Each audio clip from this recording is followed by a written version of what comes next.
السلام علیکم ورحمۃ اللہ وبرکاتہ۔ پیارے دوستو، آپ نے بہت سارے واقعات تو سنے ہوں گے، لیکن جو واقعہ ہم آپ کو سنانے والے ہیں وہ ایک غیر معروف واقعہ ہے، یعنی کہ زیادہ مشہور نہیں ہے، اور ہمیں یہ بھی پورا یقین ہے کہ آپ نے اس سے پہلے یہ واقعہ کبھی سنا نہیں ہوگا۔ اسی لیے دوستو، آپ سے گزارش ہے کہ آپ امت محمدیہ میں ہونے پر فخر کرتے ہیں تو اس ویڈیو کو لائک کر کے اس ویڈیو کو آخر تک ضرور دیکھیں۔ پیارے دوستو، بنا ٹائم گوائے ویڈیو کو شروع کرتے ہیں۔ دوستو، حضرت عثمان غنی رضی اللہ تعالی عنہ کا دور خلافت ہے، اور آپ اپنے کمرے میں تشریف فرما ہیں، آرام فرما ہیں۔ اتنے میں ایک بندہ آپ کے کمرے میں آتا ہے اور آ کر کہتا ہے، اے امیر المؤمنین، ایک بہت بڑا حادثہ ہو گیا ہے۔ اتنا سننے کے بعد حضرت عثمان غنی رضی اللہ تعالی عنہ نے فرمایا، کیا حادثہ ہو گیا ہے اور تم اتنے پریشان کیوں نظر آ رہے ہو؟ تو وہ شخص کہنے لگا، میں نے شادی کی تھی ایک عورت سے، اور آج ہماری شادی کو پورے 6 مہینے مکمل ہو گئے ہیں، اور میری بیوی نے ایک بچے کو جنم بھی دے دیا ہے۔ اب میری آپ سے درخواست ہے کہ ابھی میری شادی کو کل 6 مہینے ہی مکمل ہوئے ہیں، تو ایسے میں اس نے یہ بچہ کیسے پیدا ہو سکتا ہے؟ اس واقعے سے پہلے عام لوگوں میں یہ باتیں پائی جاتی تھیں کہ 6 مہینے میں بچہ پیدا نہیں ہو سکتا، اس لیے وہ آدمی بہت زیادہ پریشان ہو گیا اور اس بچے کو دیکھے بنا سیدھا امیر المؤمنین حضرت عثمان غنی کے پاس آ گیا۔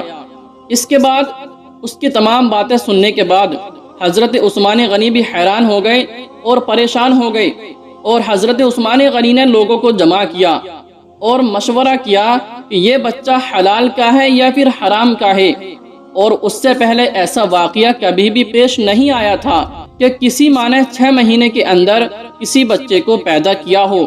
دوستو، یہ پہلا واقعہ تھا، اور عرب کے اندر عام طور پر 6 مہینے میں پیدا ہونے والے بچے کو حرام کا سمجھا جاتا تھا۔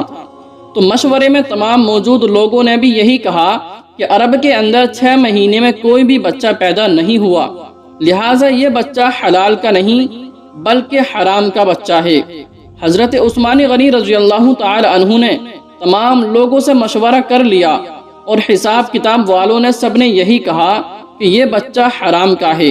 تو حضرت عثمان غنی رضی اللہ تعالی عنہ نے حکم دیا کہ عورت کو سنگسار کر دیا جائے۔ حضرت عثمان غنی رضی اللہ تعالی عنہ نے حکم دے دیا کہ اس عورت کو ایک کھلے میدان کے اندر زمین کے اندر گاڑ کر رجم کا عمل شروع کر دیا جائے۔ دوستو، جیسے ہی یہ حکم دیا گیا اور یہ فیصلہ فرمایا تو یہ خبر آس پاس کے علاقوں میں پھیل گئی۔ چلتے چلتے یہ خبر حضرت علی رضی اللہ تعالی عنہ کے کانوں تک پہنچ گئی۔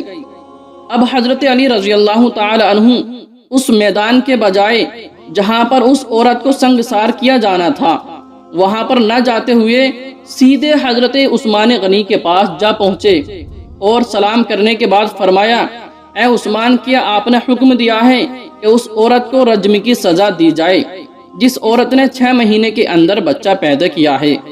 تو حضرت عثمان غنی رضی اللہ تعالی عنہ نے فرمایا، جی ہاں، میں نے یہ حکم دیا ہے، کیونکہ اس نے حرام کا بچہ جنا ہے اور 6 مہینے میں بچہ پیدا نہیں ہو سکتا، اور یہ میں نے تمام لوگوں سے مشورہ کرنے کے بعد فیصلہ لیا ہے، اور سب نے یہی مشورہ دیا ہے کہ 6 مہینے کا بچہ حلال کا نہیں ہو سکتا۔ حضرت علی رضی اللہ تعالی عنہ نے ارشاد فرمایا، اے امیر المؤمنین، آپ نے غلط فیصلہ فرمایا ہے۔ پھر حضرت عثمان غنی رضی اللہ تعالی عنہ نے فرمایا کہ میں نے حساب و کتاب لگا لیا ہے کہ 6 مہینے کے اندر بچہ پیدا نہیں ہو سکتا، 6 مہینے کا بچہ حلال کا نہیں ہو سکتا۔ تو حضرت علی رضی اللہ تعالی عنہ نے فرمایا، اے عثمان، 6 مہینے کا بچہ تو قرآن پاک سے ثابت ہے۔ اتنا سننے کے بعد حضرت عثمان غنی رضی اللہ تعالی عنہ یہ سن کر پریشان ہو گئے کہ قرآن سے کیسے ثابت ہے۔ پھر حضرت علی رضی اللہ تعالی عنہ نے فرمایا کہ قرآن پڑھو، دیکھو حمل اور دودھ پلانے کی مدت کتنی ہے، 30 ماہ یعنی کہ 30 مہینے۔ حضرت عثمان غنی رضی اللہ تعالی عنہ نے کہا کہ اچھا، یہ تو 2.5 سال بنتے ہیں، اس میں سے 6 مہینے کا بچہ کیسے نکلے گا؟ حضرت علی نے فرمایا کہ اب دوسری آیت بھی پڑھو۔ اللہ تعالیٰ فرماتا ہے کہ 2 سال دودھ پلانے کے 30 مہینوں میں سے 2 سال نکال لیں۔ جب آپ 24 مہینے نکال لیں گے تو پیچھے 6 مہینے بچیں گے۔ حضرت عثمان غنی رضی اللہ تعالی عنہ فرمانے لگے کہ یہ علی، بات تو تم نے ٹھیک کہی ہے۔ پھر حضرت علی رضی اللہ تعالی عنہ نے ارشاد فرمایا، قیامت تک 6 مہینے کا بچہ بستر پر پایا گیا تو اسے حلال کا تصور کیا جائے گا، بلکہ حرام کا نہیں، کیونکہ یہ قرآن پاک سے ثابت ہے۔ اور پوری دنیا تو جھوٹی ہو سکتی ہے، لیکن قرآن پاک کی کوئی بھی بات جھوٹی نہیں ہو سکتی۔ حضرت عثمان غنی رضی اللہ تعالی عنہ فرمانے لگے کہ اے علی، تم نے تو میری اصلاح کر دی۔ پھر حضرت عثمان غنی رضی اللہ تعالی عنہ نے فوراً اپنے سپاہیوں کو دوڑایا، اللہ نہ کرے اس عورت کو سنگسار کر دیا تو قیامت کے دن میرا کیا بنے گا۔ اور پھر حضرت عثمان غنی رونے لگے اور چینخیں نکل گئیں اور اپنے آپ سے فرمانے لگے، اے عثمان، کل قیامت کے دن اللہ تعالیٰ کو کیا جواب دے گا؟ اور اپنے سپاہیوں سے فرمایا کہ جلدی جائیے اور اس عورت کو بچائیے۔ حضرت علی رضی اللہ تعالی عنہ بھی وہاں سے نکلے اور وہ سپاہی بھی وہاں سے نکلے۔ اللہ تعالیٰ کا کرم ایسا ہوا کہ اس عورت کو زمین میں گاڑ دیا تھا اور صرف اس کا چہرہ باہر تھا، اور اس عورت کی بہن اس سے آخری ملاقات کے لیے آئی ہوئی تھی اور زاروں قطار رو رہی تھی اور اس سے باتیں کر رہی تھی۔ دوستو، اس کے بعد سپاہی بھی وہاں پہنچ گئے اور حضرت علی رضی اللہ تعالی عنہ بھی وہاں پہنچ گئے۔ اس وقت وہاں پہنچتے ہی حضرت عثمان رضی اللہ تعالی عنہ نے اس عورت کو گاڑنے سے روکنے کا حکم دیا۔ اس وقت اس نے، یعنی کہ اس گڑی ہوئی عورت نے اپنی بہن سے ایک بات کہی کہ اے میری پیاری بہن، مت رو، صبر کرو، اور کہنے لگی، حضرت عثمان غنی رضی اللہ تعالی عنہ کے حکم سے مجھے سزا دی جا رہی ہے، لیکن میں اللہ کی قسم کھا کر کہتی ہوں کہ زنا تو دور کی بات ہے، مجھے کسی غیر محرم شخص نے چھوا تک نہیں ہے۔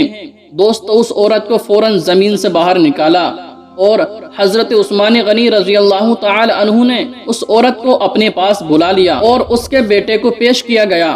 اور روایت کے اندر موجود ہے کہ جس طرح 2 پرندوں کے 2 انڈے آپس میں ملا دیے جائیں تو پتہ ہی نہیں چلتا کہ کون سا انڈا کس کا ہے، دونوں میں کیا فرق ہے۔ اسی طرح اس بچے کی شکل اپنے والد کے چہرے پر تھی اور اس کے والد نے اسے ابھی تک دیکھا بھی نہیں تھا، اور جیسے ہی اس نے اپنے بچے کو دیکھا تو کہنے لگا کہ اللہ کی قسم، یہ تو میرا ہی بیٹا ہے۔ تو دوستو، قرآن پاک سے یہ بات تو معلوم ہو گئی کہ جو بچہ